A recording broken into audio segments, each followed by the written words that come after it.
It appears outgoing House Speaker John Boehner has one more big compromise up his sleeve. This is Special Report.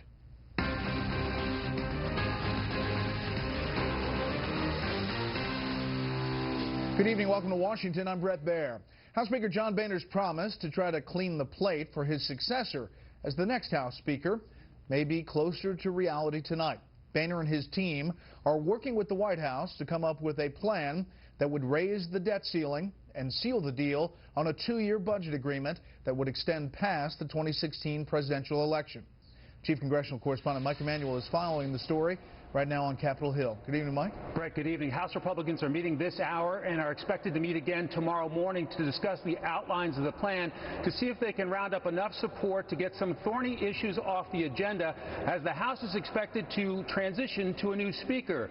The package was negotiated by representatives from the White House with the top 4 congressional leaders, retiring Speaker John Boehner, Senate Majority Leader Mitch McConnell, House Democratic Leader Nancy Pelosi, and Senate Democratic Leader Harry Reid. The Senate leaders spoke cautiously earlier this afternoon. In the meantime, we also know that fiscal negotiations are ongoing. As the details come in, and especially if an agreement is reached, we intend to consult and discuss the detail with our colleagues. It's past time that we do away with the harmful, draconian sequester cuts. We must also ensure that there's equal defense and non-defense cuts or increases. Congressional sources say they're closing in on a 2-year budget package which would raise the debt ceiling from next week until March 2017. It would set a budget parameter, the overall spending goal for the next 2 years. It's expected to address a massive Medicare premium hike for an estimated 8 million Americans, and it would adjust those automatic cuts to defense and domestic programs Reid referenced. At the White House, Josh Earnest also chose his words carefully. We have worked assiduously to protect the privacy and confidentiality of those discussions, principally because they're based on this principle that nothing is agreed to in the context of those discussions until everything is agreed to. If House and Senate leaders can round up enough votes, it would assure that congressional dysfunction is not the storyline down the stretch of a presidential election. Brett? But when it happens, Mike, it'll move fast, right? Absolutely, because, of course, the debt ceiling is set to expire early next week, and so with the Senate clock, they really do have to get moving on some kind of plan to get this through by the deadline. Okay, Mike, thank you. Obviously, people can test that. The U.S., though, is about to test the resolve of China over its expansion of artificial islands in the South China Sea. The fact that we know this tonight is causing a great deal of anxiety at the Pentagon. And that's not all they're worried about. National Security Correspondent Jennifer Griffin has that story tonight. A senior U.S. defense official confirms the U.S. Navy plans to send the USS Lassen, a Navy destroyer, to within 12 nautical miles of the disputed Spratly Islands in the South China Sea within the next 24 hours to challenge China's claims to the artificial islands. The USS Lassen is armed with Tomahawk missiles and is positioned to carry out the operation. Senior Pentagon officials are angry about the leak and may even consider calling off the operation due to security concerns. The Spratly Islands are the artificial islands that China has been building, adding miles of shoreline and laying down what look like military runways, adding to concerns of U.S. allies who want the U.S. Navy to protect these valuable shipping channels. President Obama met with the Indonesian president at the White House today to discuss the effort to defeat ISIS and concerns about Chinese aggression in the South China Sea.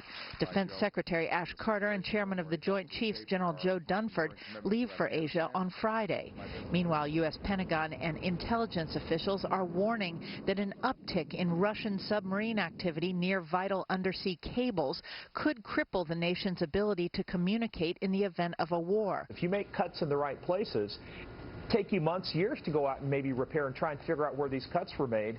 So even a mild disruption could be trillions of dollars in economic damage to the United States. A senior Pentagon spokesman confirmed that any attempt to sever these fiber optic cables would leave them blind. Quote, "It would be a concern of ours to hear if any government was tampering with underground cables."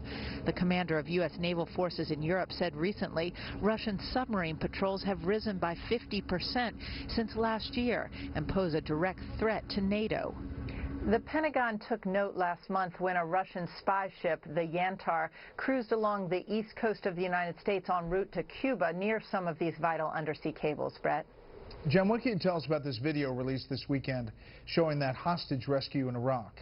It was released, Brett, by the Kurdish government, much to the consternation of some in the U.S. military, because it clearly shows U.S. Delta Force operators in a combat role, helping with the rescue. Constant gunfire rings out in the background. Hostages are pulled from cells. The black flag of ISIS is in the background. The prisoners are frisked during the process. CENTCOM then released this video from the nose cone of the U.S. warplane that destroyed the ISIS prison from the air. It is a more clinical picture of war. These videos attempt to answer the question, was the operation worth it?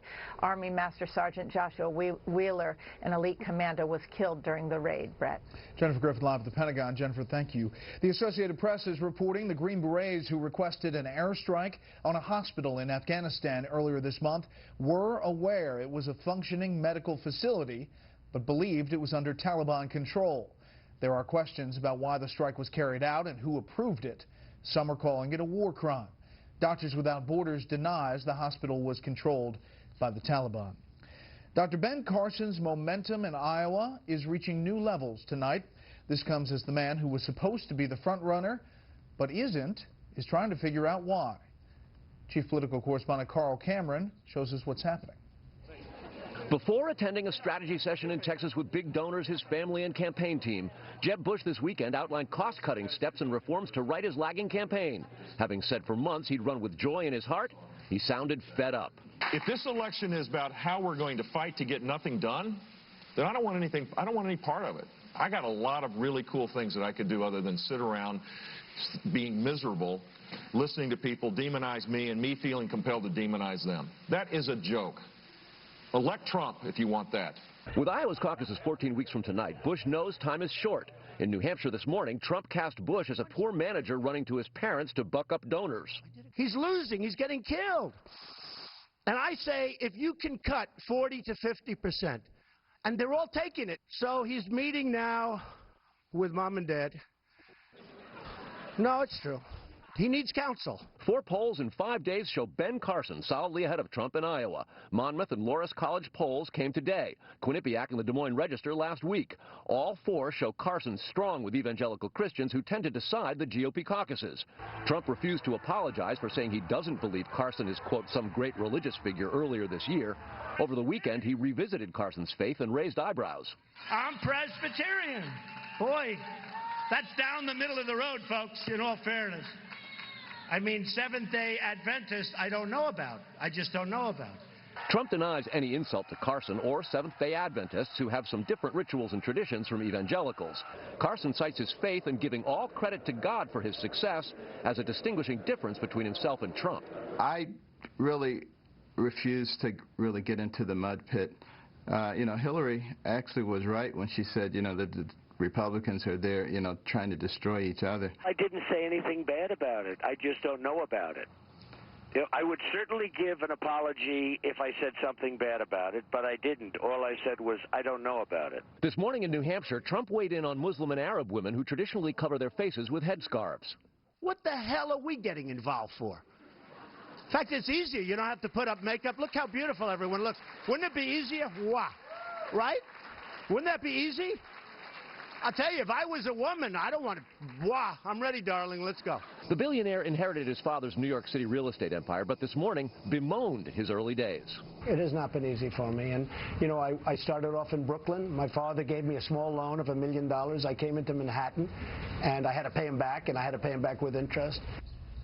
Trump's late father left between $200 and $400 million to his 4 children. The Donald's been credited with expanding that real estate empire over the last few years, Brett. I mean, he can hold a crowd. The moi, I mean, that's... What can you say about it? There's a new image and a new line every single day. Fun to cover. Carl, thank you. Stocks were mixed today. The Dow lost 24. The S&P 500 was down 4. The Nasdaq gained 3. Up next, a major earthquake kills hundreds in Afghanistan and Pakistan. We'll have a live report. First, here's what some of our Fox affiliates around the country are covering tonight.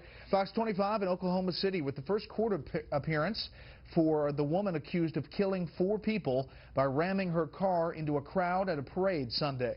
A lawyer for 25-year-old Adacia Chambers says she is mentally ill. A Stillwater police captain says 17 people are still in the hospital, 5 in critical condition. Fox 40 in Jackson, Mississippi, with the University of Mississippi removing the state flag from its Oxford campus because it contains the Confederate battle emblem. This follows the June massacre of 9 black worshipers at a church in South Carolina. The suspect posed with Confederate emblems in pictures posted before the shootings. And this is a live look at Detroit from our affiliate Fox 2. The big story there tonight, General Motors and the United Auto Workers reach a new 4-year contract. It happened 16 minutes before last night's midnight deadline. Local union leaders will vote on the deal Wednesday.